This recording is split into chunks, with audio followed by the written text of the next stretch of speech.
I just felt like I was broken and so much was going on around me. It was almost like, I don't know if you've ever had like this kind of out of body experience where you step out of yourself and you look and you're like, so much is happening around. And then you're just laying there in the fetal position.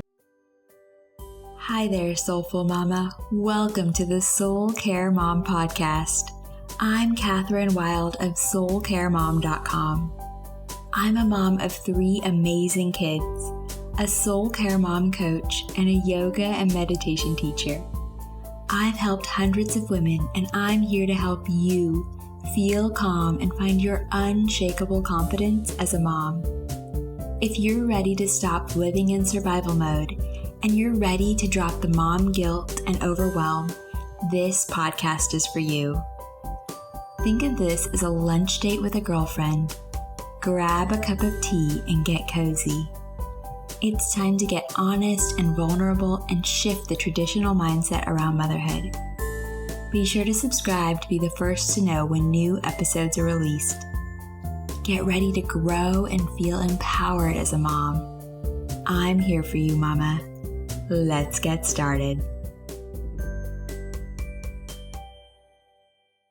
We know that life can feel chaotic, especially when raising a family, and each child is unique, and parenting often feels like we're navigating uncharted waters without a compass, right? But what if I told you that finding calm in chaos is not just a dream, but a reality that you can create for yourself? Today, we're joined by someone who has weathered the storms of parenting and has come out with not only a compassionate heart, but also wisdom to share. Melissa Roberts is a mother to 2 grown children and author of Chaos to Calm, and she shares her insights and tips in this episode of the Soul Care Mom podcast. Her experiences may be just what you need to hear to find new perspectives and tap into more self-compassion on your journey. So pour yourself a cup of tea, take a deep breath, and join us as we explore the roadmap to finding calm in the most unexpected places. Hi, Melissa. Welcome. Hi. Thanks, Catherine, for having me on the show. I appreciate it. I'm so happy you're here, and I'm excited to talk with you all about, finding that calm in the chaos of motherhood and parenting.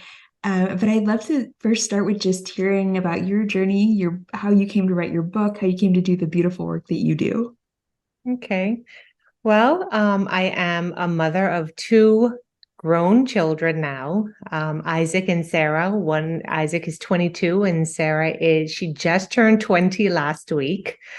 And I started pretty young, having kids. In the process, we discovered that my son had ADHD combined type.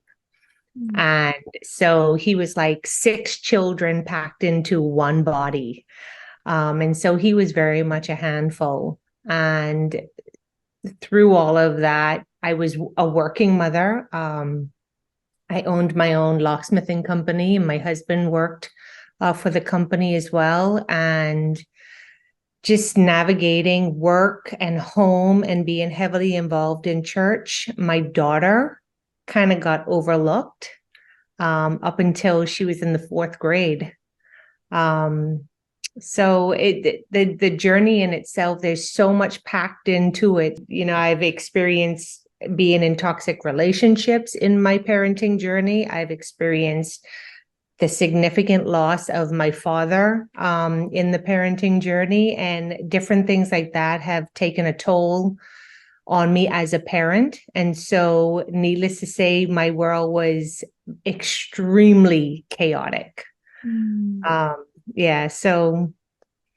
that's kind of me in a nutshell in the early stages of my parenting journey. Oh, thank you for sharing so authentically. I'm sure there's so many, parents, mothers that can relate to just the overwhelm. And, when we as much as we can prepare, when we're pregnant for the baby, for what's to come, we don't know who this child is, right? We don't until we go through the journey with them and all of the things, and yeah. the more I used to look for the answers all outside of myself. And the more I tune inwards, the more I can see like, okay, this is our next step. This is, so I love that you're going to share how we can tap into more calm and peace on our journey in motherhood. So was there a point where you started to pivot from feeling that chaos and into tapping into more peace?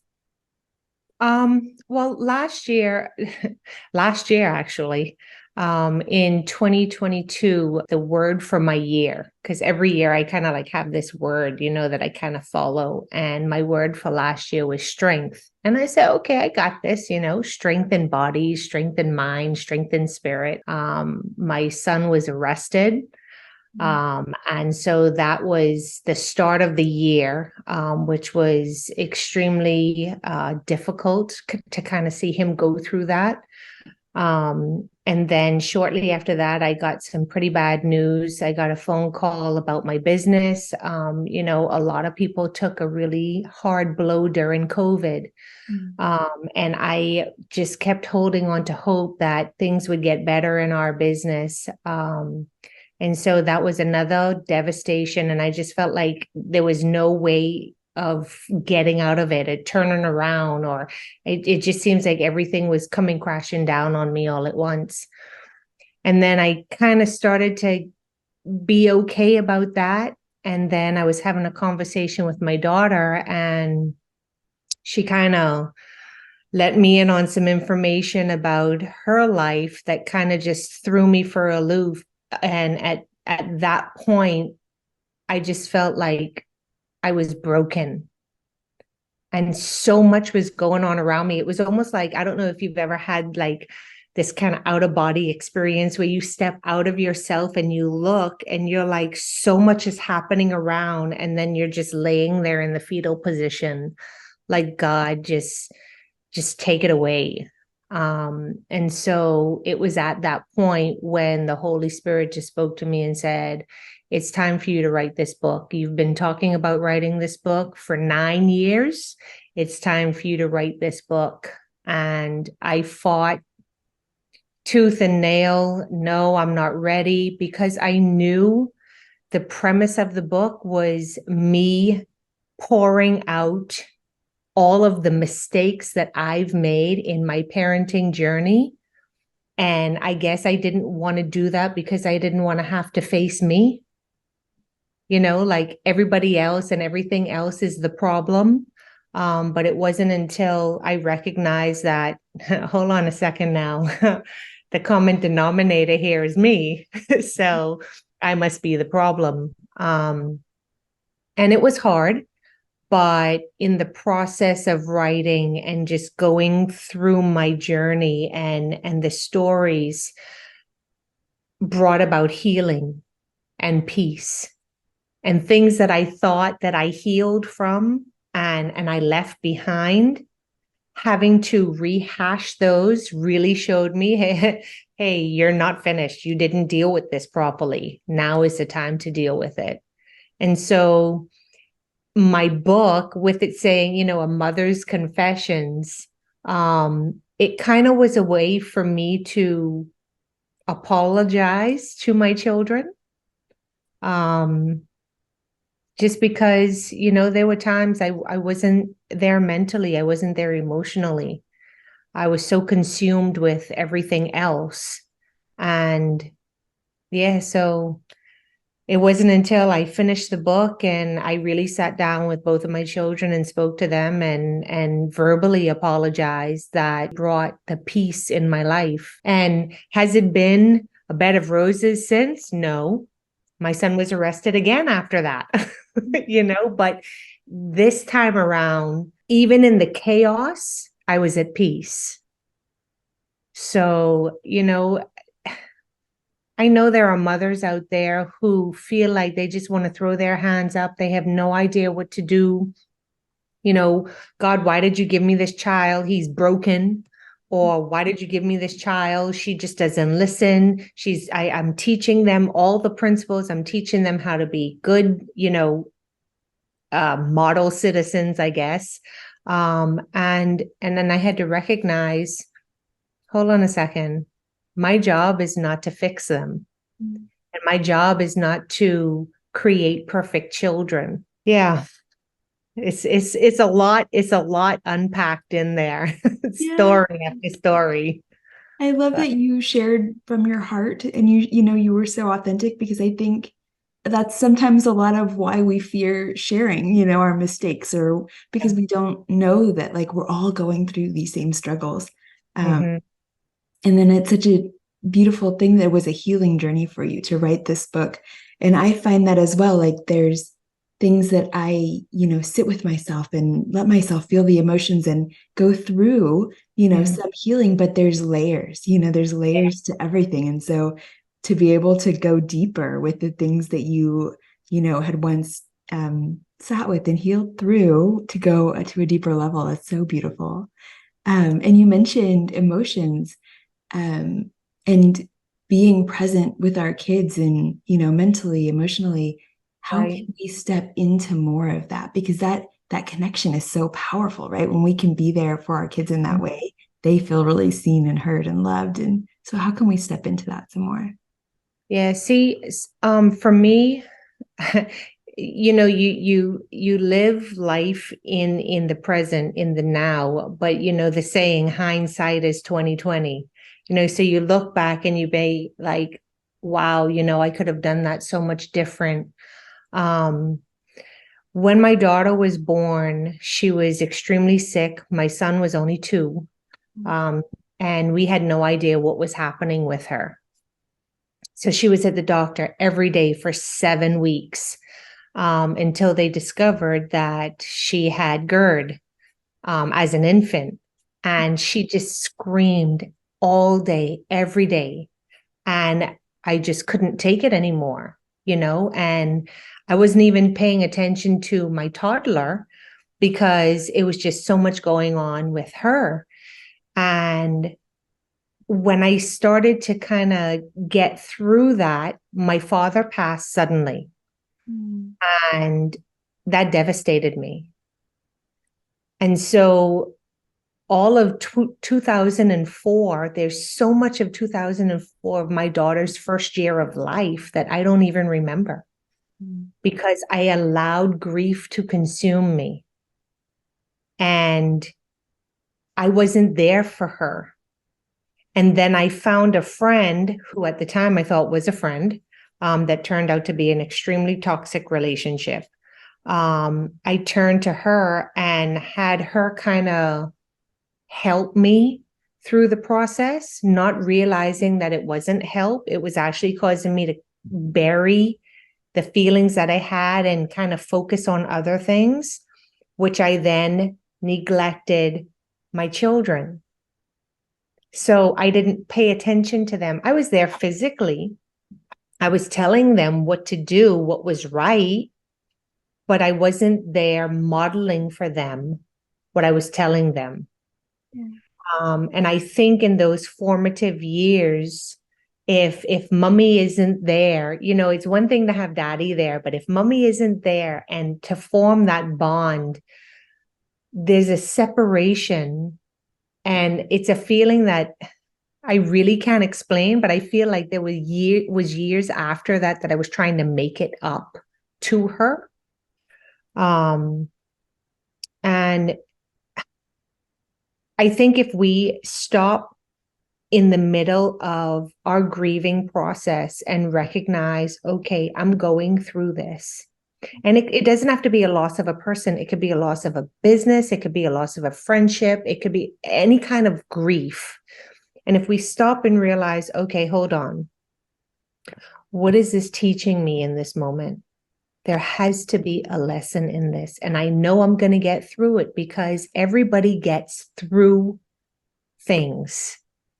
Um, and if I could just figure out how to navigate this, the issues that we go through, the grief that we go through, and then to recognize that it's not a bad thing to grieve, not to just bury it, but to deal with it and allow yourself to go through the processes of grief, the different stages, and don't get stuck in one and then neglect everybody else around you that loves you and care for you because you're so focused on what you've lost that you're not paying attention to what you have still here and now.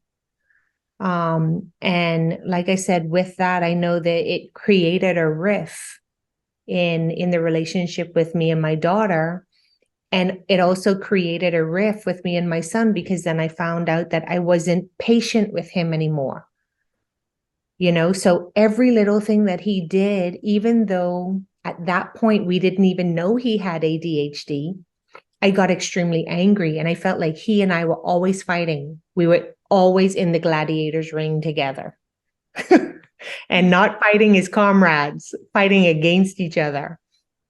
And yeah, so if we just recognize, let's take some time.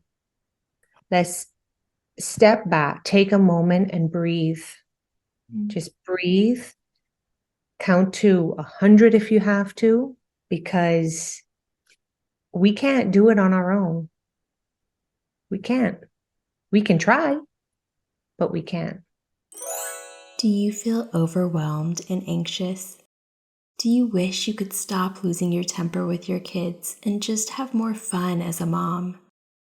Do you crave finding more time to do the things you love without feeling guilty? I get it, Mama. I've been there. That's why I created the Vibrant Mom Life membership. Imagine what life would look like if you could finally get out of survival mode, consistently find time for yourself, and be the calm, present mom you've always wanted to be. This membership will help you step out of anxiety and overwhelm and help you find time for yourself without the guilt. Inside Vibrant Mom Life, you'll find monthly themes that will help you shift your mindset, get out of survival mode, and find time for the things you love, all while being the mom you want to be. Plus, you'll find guided meditations and yoga practices that will help you effortlessly infuse your days with self-care. And I know that some days are harder than others, so you'll even find a library of short and sweet guided affirmations, so you can simply press play and reconnect with your inner calm in just minutes. Join Vibrant Mom Life today by going to soulcaremom.com/membership so you can stop running on empty and truly enjoy mom life. I can't wait to welcome you inside, Mama. I mean, definitely pausing and breathing is such a powerful way to bring yourself back into this moment, right? We live so much of our life in our mind, and yeah, so thank you for sharing that journey and your relationship with your kids and how it's evolved. And because I'm sure there are so many moms that are listening and saying like, wow, yeah, that's me right now. Yeah, so if there's a mom that's listening right now, letting her know, pause and breathe and count, or, however you can come back into this moment.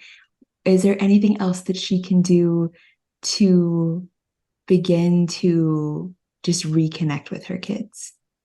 Yeah. So what I did, I kind of sat down with my daughter. Of course, she's at this point, at that point, she was in the 4th grade. And her teacher came to me, and her teacher said, she's one of those children who's very much a pleaser. She's not going to try and ruffle any feathers. So if you tell her do this, she's going to do it. But her teacher came to me and she said, Sarah's been acting up in class and she refuses to bring in her assignments, and she got an F on her homework. I said, whoa, whoa, whoa, whoa. Are you talking to me about my child? Like, are we talking about the same kid here? And she was like, yeah. I said, this cannot be. And it was in that moment that I recognized her brother was getting all of the attention. And she started acting out because that was her way to get my attention. Yeah. So I ended up sitting down and I spoke with my husband and I said, I gotta make this change. I have to spend more time with Sarah. So now you're going to have to kind of spend more time with Isaac. And so I started doing a lot more things with her and connecting with her and actually being present in the moment. And one of the things that helped me do that was it was during that same time that I had cut all ties with the toxic friendship that I was in. But I had to release that and let it go in order for me to really stop and pay attention. But, there's so many red flags all over the place and we're thinking, oh, it's a circus. And no, it's not a circus. These are red flags. Like, you need to pay attention to these red flags. And then as she kind of grew up more, I would take her out and we would have more kind of grown-up conversations. And she and I then became the best of friends. Like, there was nothing that she would not tell me. She confided in me. She looked to me for everything. And in a way that was good, but in a way it wasn't good, because then I was so caught up in mending the broken relationship that I wanted to kind of be more of her friend than her mother. And I had to recognize, hold on now, there are things that she's sharing with me, which is fine, because I always want to be open to being her mom. And I rather she tell me than go to someone else, and say it to them. I rather she come to me. But then there were things that was happening that I then started to share with her when I should have only been sharing it with my husband. Because then I started to recognize, she started to feel the pressure of all the other things that I kind of was dealing with. And it was pressure that wasn't necessary for her. She didn't need to deal with that stuff. Yeah. And so I kind of pulled back and we had a conversation. So communication is key. Sit down and have the conversation. Don't be afraid to have the conversation. These kids will blow your mind sometimes about how intelligent they are to carry on a conversation and actually make sense. Yeah. And in us communicating, I said, look, I love you. I love you to death. And I am always here for you, but I cannot be the one. You can't be the one for me to confide in. We can be friendly, but I can't be your friend. And I think she understood that. So if I decide to be her friend and not her mom, then I cause the whole foundation of what's stable for her to crumble. Because friends come and go. But your mom, your parents, they're going to be there. And so just having that conversation with her really, really helped. And being intentional and deliberate about being involved in their concerns, not being involved in every little nitty gritty thing about their lives, because they need space. Yeah. But being available to be open and hear what they have to say. I remember one time I said to her, how do you see me as your mom? Now, I had to stop and think about this before I even asked, because I was like, Lord, am I even going to want to know this answer? Right. But I told her, this is a safe space for you. This is not a trick question. You're not going to get in trouble. This is a safe space. I want to know how you see me as your mom. Is there anything about me that I need to change that can help you? And I just kind of sat back and let her talk. And there were times when I kind of wanted to jump in, but I had to fight that urge, because I said, no, this is a safe space. This is not a time for you to defend yourself or your actions.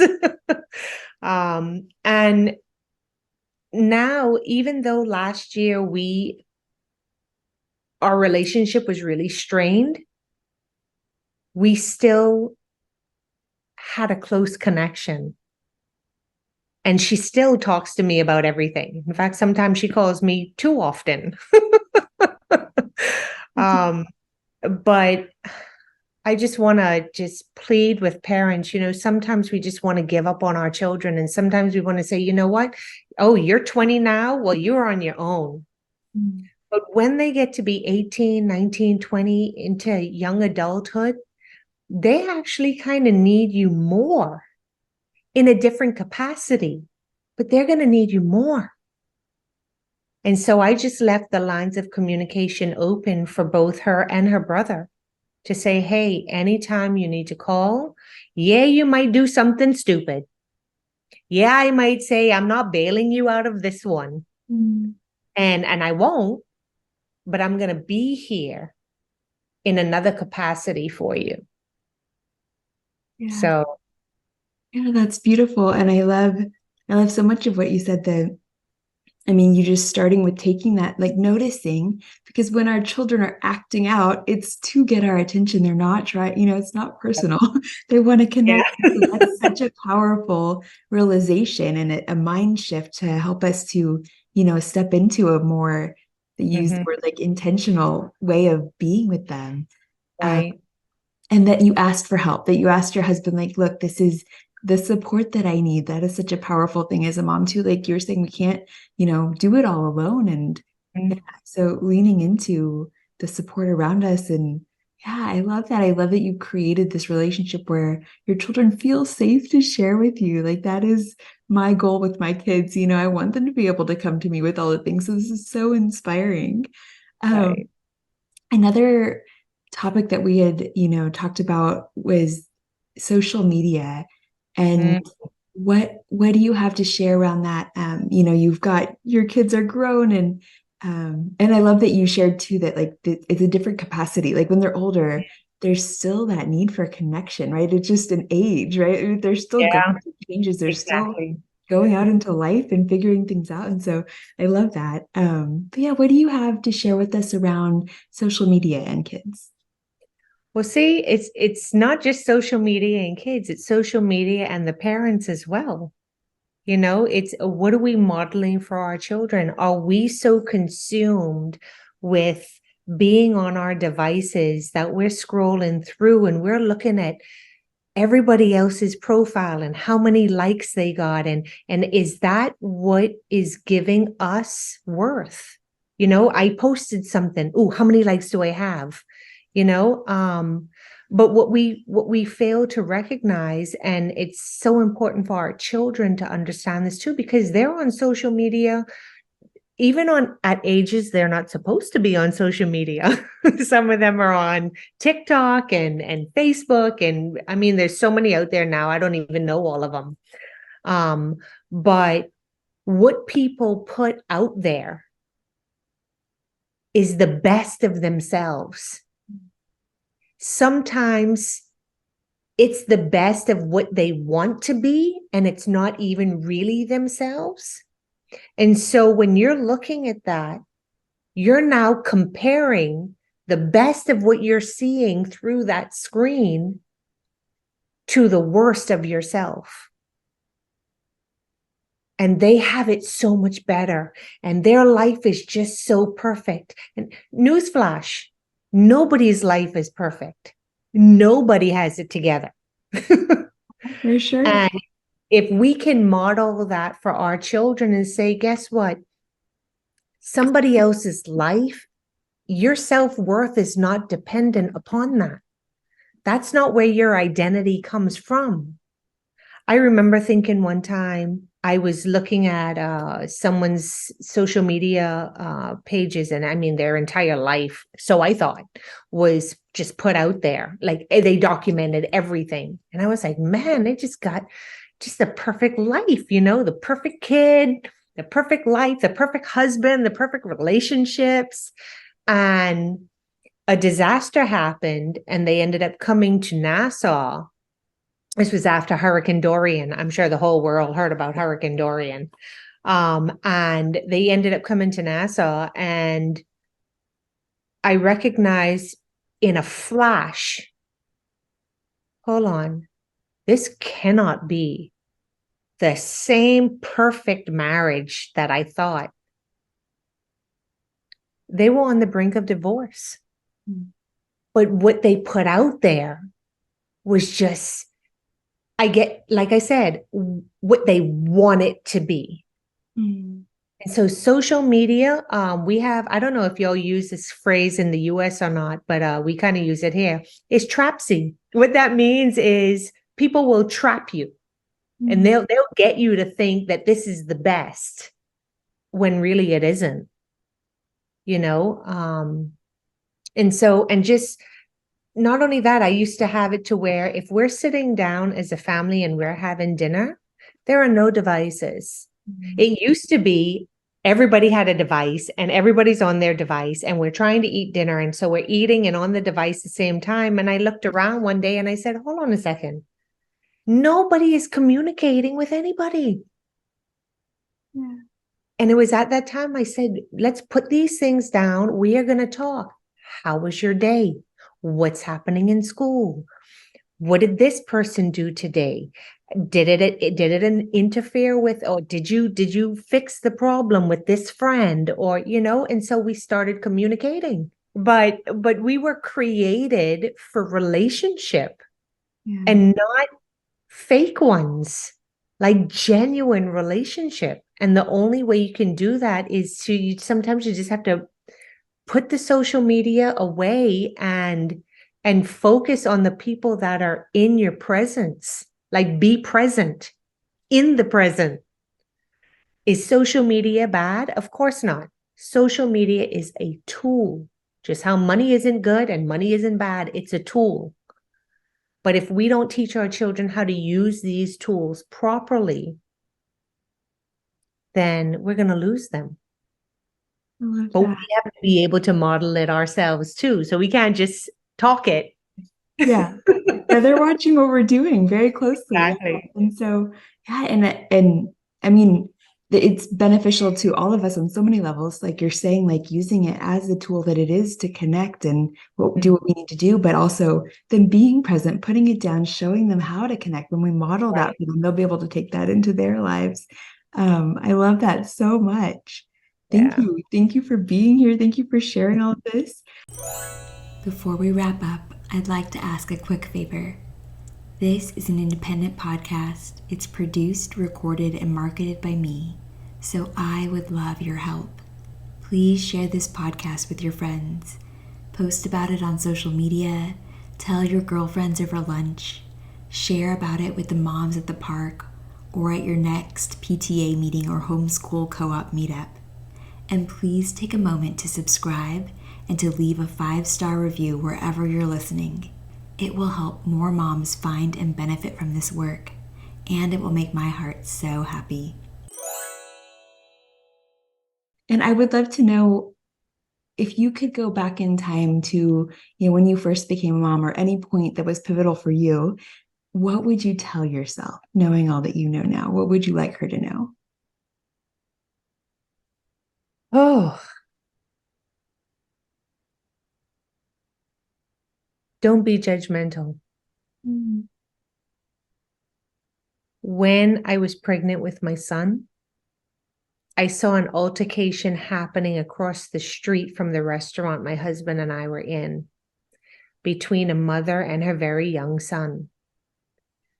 And I couldn't understand what the child could have possibly done for her to carry on the way that she was carrying on. And I remember looking down and I put my hands on my pregnant belly and I said, I would never. And I just cast so much judgment on her. I didn't even know her, but I cast so much judgment on her. And I said, oh my God, that is not the way that you should parent. And, I had all these, I would never do this and I would never do that. And never say never. Don't be judgmental and never say never, because you don't know the path that you're going to be on. That I didn't know that 21 years after that event, I would have been writing a book on all the mistakes I made in my parenting. It came full circle. Exactly. That's such a beautiful message for yourself and for all of us. And we all have those hard days where we are just struggling and we need extra support and extra compassion from ourselves, from others. So yeah, releasing that judgment, just yeah, all around. I love it.